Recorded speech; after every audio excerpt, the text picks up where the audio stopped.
নমস্কার বন্ধুরা, PPD easy cooking এ আপনাদের সকলকে স্বাগত।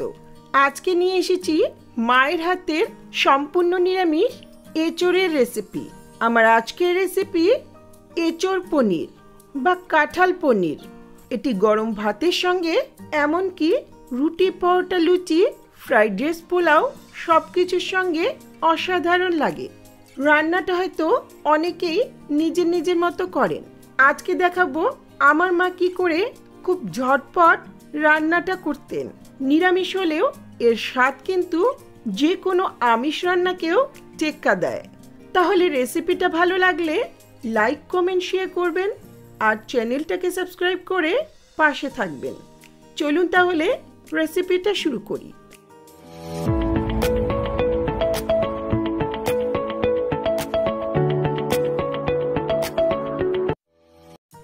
এখানে নিয়েছি 300 গ্রাম পনির। পনিরটাকে বড় বড় চৌকো টুকরো করে কেটে নিয়েছি। পনির কি করে বাড়িতে বানাবেন তার রেসিপি আমি আগের ভিডিওগুলোতেই দিয়েছিলাম, চাইলে দেখে নিতে পারেন। আর লাগছে এঁচোড়। এখানে 600 থেকে 700 গ্রামের মতো এঁচোড় কেটে নিয়েছি। এঁচোড় কি করে কাটতে হবে জানতে হলে কমেন্টসে জানাবেন। এটা ভালো করে ধুয়ে নিয়ে এখন একটা প্রেসার কুকারে ঢেলে দিচ্ছি। আমি প্রেসার কুকারে সেদ্ধ করব, আপনারা এমনিও যে কোনো পাত্রে একটু সেদ্ধ করে নিতে পারেন, তবে প্রেসার কুকারে সেদ্ধ করলে সময়টা কম লাগে। এতে দিচ্ছি 1.5 কাপের মতো জল। একই সঙ্গে সামান্য একটু লবণ আর হলুদ দিয়ে মিশিয়ে নিচ্ছি।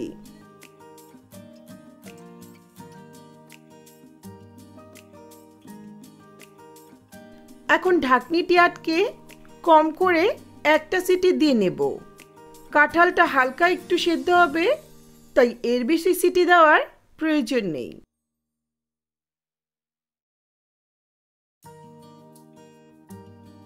কিছুক্ষণ পর প্রেসার কুকারটা একটু ঠান্ডা হলে ঢাকনিটা খুলে নিচ্ছি। কাঁঠালটা কিন্তু হালকা নরম হয়েছে, এই রকমই রাখতে হবে। এখন এটা জল থেকে ছেঁকে একটা পাত্রে তুলে নিচ্ছি।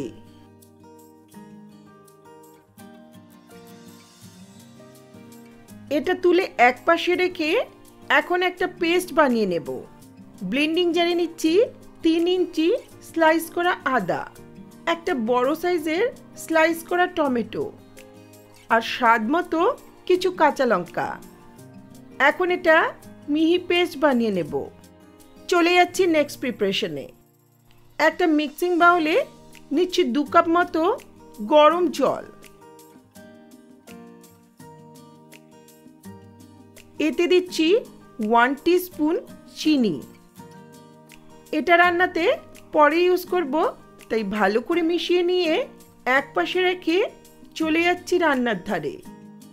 গ্যাসে একটা কড়াই বসিয়ে 3-4 টেবিল স্পুনের মতো সর্ষের তেল ভালো করে গরম করে নিচ্ছি। তেল ভালো করে গরম হলে গ্যাসের ফ্লেমটা লোতে রেখে সামান্য একটু লবণ আর 1 চিমটে হলুদ ছিটিয়ে পনিরের টুকরোগুলো দিয়ে দিচ্ছি। লবণ হলুদ ছিটিয়ে নেওয়াতে পনিরে যদি জল থাকে কড়াইতে দেওয়ার সময় ছিটে আসবে না। এছাড়া পনিরের মধ্যে হলুদের কালারটা কিন্তু সুন্দরভাবে মিশে যাবে। এখন গ্যাসের ফ্লেমটা হাই মিডিয়ামে রেখে পনিরটাকে উল্টে পাল্টে 2-3 মিনিটের মতো হালকা লাল করে ভাজবো। পনির খুব বেশি ভাজার প্রয়োজন নেই, বেশি ভাজলে পনির কিন্তু শক্ত হয়ে যেতে পারে। পনিরগুলো লাল লাল করে ভাজা হয়েছে, এখন এগুলো তুলে সেই চিনি জলের মধ্যে ডুবিয়ে দিচ্ছি। এইভাবে গরম পনিরটাকে এই গরম জলে রাখাতে পনিরগুলো কিন্তু বেশ নরম থাকবে। এখন এটা এক পাশে রেখে কড়াইয়ের অবশিষ্ট তেলে দিচ্ছি 1/2 টিস্পুন গোটা জিরে, 2টো তেজপাতা, একটা অল্প করে ফাটানো শুকনো লঙ্কা। ফোড়নটাকে কয়েক সেকেন্ড ভেজে নিচ্ছি। চাইলে গোটা গরম মশলাও ফোড়নে দিতে পারেন। ফোড়নের সুন্দর গন্ধ বেরোলে এখন 3টে লং দিয়ে দিচ্ছি। আগে দিলে অনেক সময় ফেটে ওঠে। সঙ্গে সঙ্গে দিচ্ছি 2টো মিডিয়াম সাইজের চৌকো করে কাটা আলু। সামান্য একটু লবণ আর হলুদ দিয়ে হালকা লাল করে ভাজবো। এঁচোড়টা আগেই সেদ্ধ করেছি, কিন্তু আলুটা সেদ্ধ করে নিইনি, তাই ভালো করে মিশিয়ে নিয়ে ঢাকা দিয়ে দিয়ে লো মিডিয়াম ফ্লেমে আলুটাকে ভাজবো, যাতে সেদ্ধ হয়ে যায় আর ভাজাও হয়। কিছুক্ষণ পর আলুটা হালকা লাল করে ভাজা হয়েছে। এখন সেদ্ধ করা এঁচোড়টা দিয়ে দিচ্ছি। 5-7 মিনিট সময় নিয়ে মিডিয়াম ফ্লেমে আলু আর এঁচোড়টাকে লাল লাল করে ভেজে নেব। এঁচোড়টাকে একটু ভেজে নিলে রান্নার স্বাদটা ভালো হয়, তাই অবশ্যই একটু ধৈর্য নিয়ে এঁচোড়টাকে ভাজতে হবে। এগুলো ভাজা হয়েছে, এখন তুলে নিচ্ছি। আমি আগেই ফোড়ন দিয়েছিলাম, চাইলে ফোড়নটা পরেও দিতে পারেন।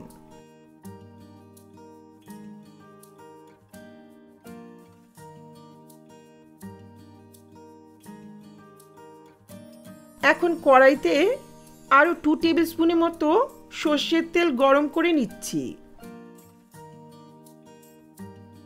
এতে দিচ্ছি 1 টেবিল স্পুন গাওয়া ঘি। গ্যাসের ফ্লেমটা লোতে রেখে আদা লঙ্কা টমেটো পেস্টটা ঢেলে দিচ্ছি। ব্লেন্ডিং জারে অনেকটা লেগে আছে, তাই সামান্য জল দিয়ে ধুয়ে দিয়ে দিলাম। এখন এতে মশলাগুলো দিয়ে দেব। দিচ্ছি 1/2 টিস্পুন হলুদ গুঁড়ো, 1/2 টিস্পুন ধনের গুঁড়ো আর 1 টিস্পুন জিরের গুঁড়ো। 1/2 টিস্পুনের মতো লাল লঙ্কার গুঁড়ো দিচ্ছি, এটা অপশনাল। মশলাটাকে লো মিডিয়াম ফ্লেমে ততক্ষণ কষাবো যতক্ষণ না জলটা শুকিয়ে তেলটা বেরিয়ে আসছে। চাইলে এতে মগজদানা বা কাজু বাদাম বাটাও দিতে পারেন। মশলাটা কষানো হয়েছে, তেলটা ছেড়ে আসছে। এখন এঁচোড় আর আলুটা ঢেলে দিচ্ছি। মশলার সঙ্গে এঁচোড় আলুটাকে মিডিয়াম ফ্লেমে 5-7 মিনিটের মতো কষিয়ে নেব।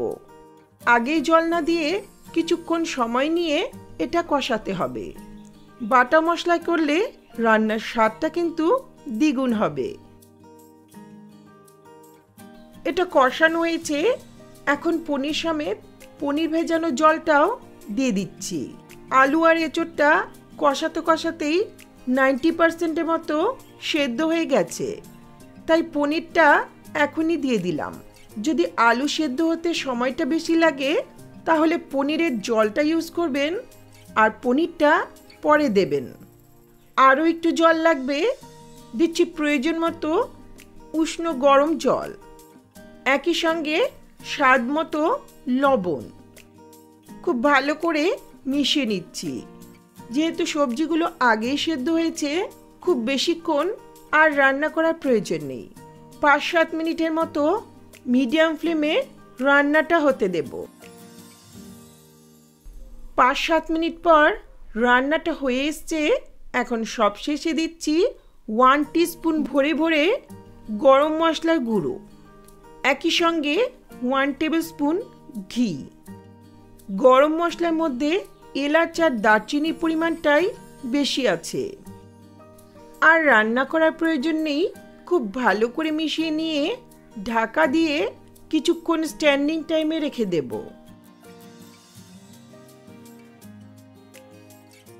কিছুক্ষণ পর দারুণ স্বাদের সম্পূর্ণ নিরামিষ এঁচোড় পনির সার্ভ করার জন্য রেডি। এটা পরে অনেকটাই ঘন হয়ে যাবে। এই এঁচোড় পনির গরম ভাত, ফ্রাইড রাইস, পোলাও, রুটি, পরোটা, নান সব কিছুর সঙ্গে খুবই ভালো লাগে। খুব সিম্পল আর সহজ একটা রান্না, একবার হলেও ট্রাই করে দেখবেন। আশা করছি রেসিপিটা ভালো লাগবে। ভালো লাগলে লাইক, কমেন্ট, শেয়ার করবেন আর চ্যানেলটাকে সাবস্ক্রাইব করে পাশে থাকা বেল আইকনটা অবশ্যই প্রেস করবেন, যাতে আমার ভিডিওর নোটিফিকেশনগুলি আপনাদের কাছে সহজেই পৌঁছে যায়। ধন্যবাদ।